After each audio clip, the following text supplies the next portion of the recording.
A patient presents to the ultrasound department with severe left knee pain that had been going on for several months. The patient states difficulty extending and flexing their knee, as well as difficulty walking for long periods of time.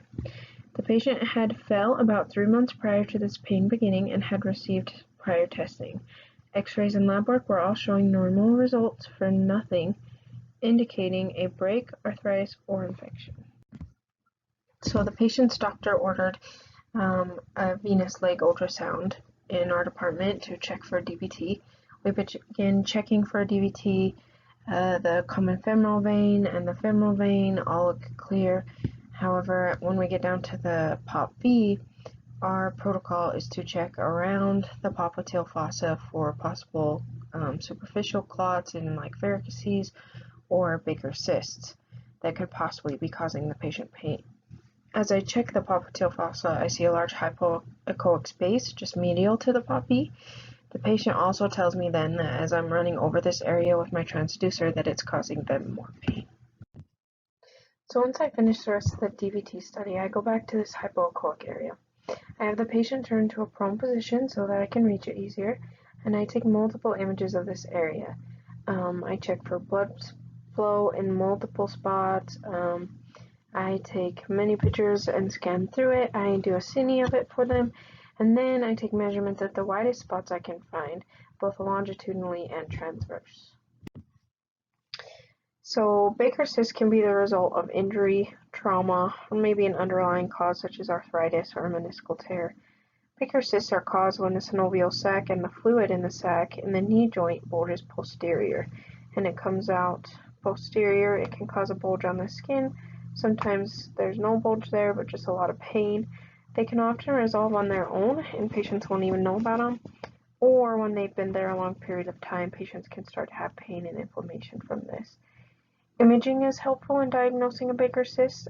They can be seen in MRI and ultrasound, but in instances like an X-ray, they would be undetectable. This particular patient had a fall about a year prior, which was 3 months before their pain and symptoms started.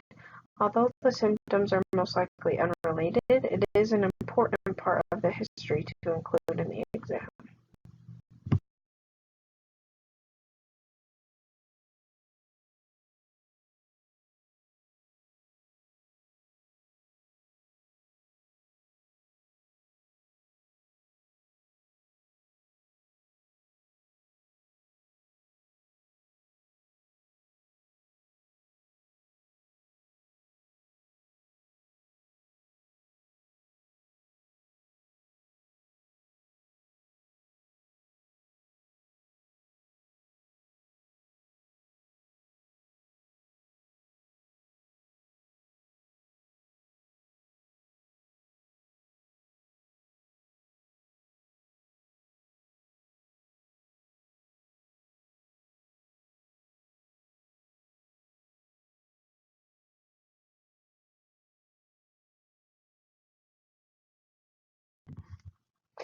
So once I was finished with imaging this leg ultrasound on this patient, I wanted to talk to the radiologist before I let the patient leave.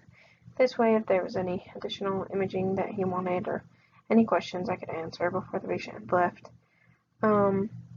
He looked at the images. He said he thought it was a Baker's cyst, and he would get a report to the doctor for me, and then I could let the patient go ahead and go.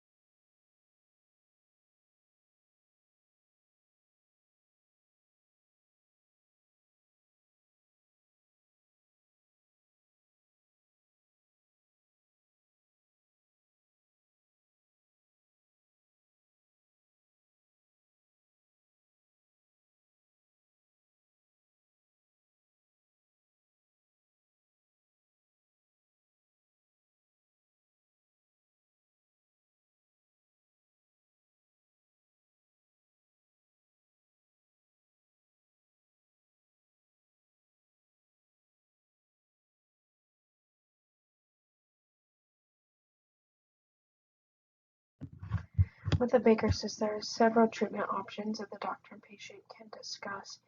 And most doctors like to start at treating the cause of the cyst, such as arthritis or gout. Maybe a meniscal tear could be the problem. Another option is to drain the cyst itself, like an arthrocentesis. Ultrasound guided, you go in, you drain the cyst, you inject a steroid. That usually gives the patient quite a bit of relief. With this patient, they consulted with their doctor and they decided, since the patient was having so much pain, that draining the cyst would be the best option as of then to hopefully get relief quickly.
Later that week, the patient returned to our department to have the Baker cyst drained under ultrasound guidance, as well as have a steroid injected into the space.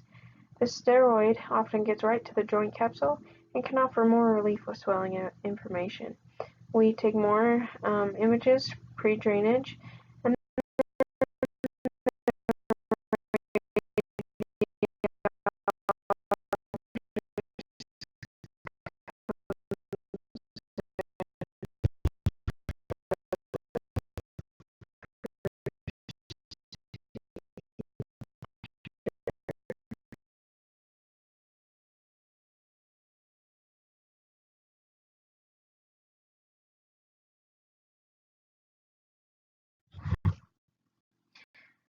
when the radiologist comes in, They numb and prep the patient.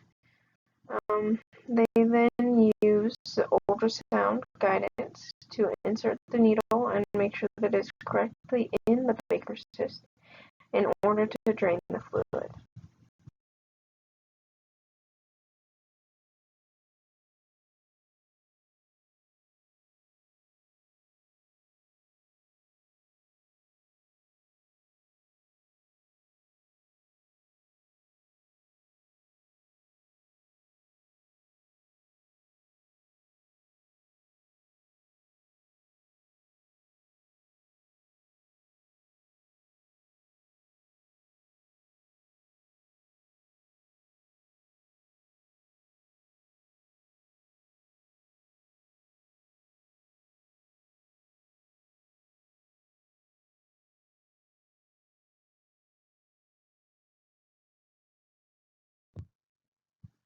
The radiologist then injects a steroid mixture.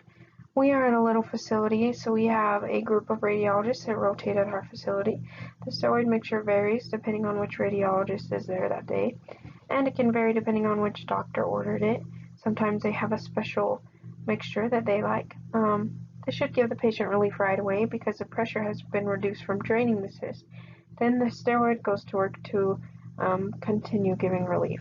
The hope is that we drain the cyst and that it doesn't come back. Sometimes because the actual cyst wall hasn't been removed, it can return, but that is what the risk is that it can return. In that case, surgery would be another option to try and remove the entire cyst wall.